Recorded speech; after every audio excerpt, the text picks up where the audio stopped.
kurie skrenda per mėlyną dangų. Labas.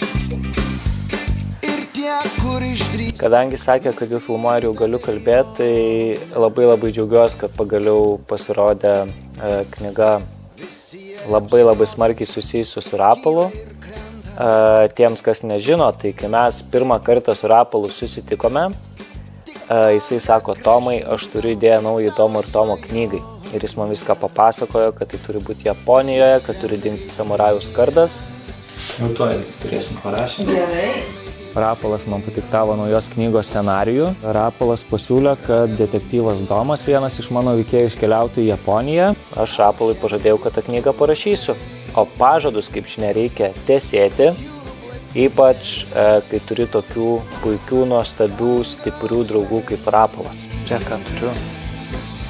Tavo knyga, tik man reikėjo užrašyti ją. Ir visi pirmi kartai. Dabar žiūrit antrą video dalį, nes prieš tai biškį nutilau, tai reikėjo nukirpti.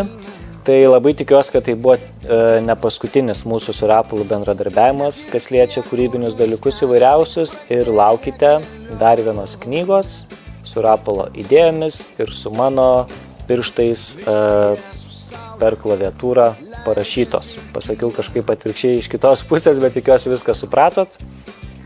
Tiek žinių. Ir šiaip iš tikrųjų labai džiaugiuosi, kad tapau šio fondo dalimi, kad galiu daryti gerus darbus ir kad tie geri darbai duoda rezultatą, nes kai Rapolas pamatė tą mūsų knygą, tai jo veidas nušvito, šypsena veide pasirodė, Rapolas juokėsi, džiaugiasi, tai labai dėl to smagu.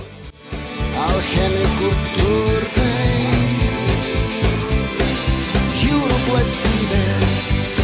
Ačiū, kad esate su mumis. Kartu tampame viena komanda ir kūrėme stebuklus. Va, reikia su fondu išleisti knygą Dumelis iš užpakalio. Jūs viską girdėjote, nes nenustoju rašinėti, taip kad laukite.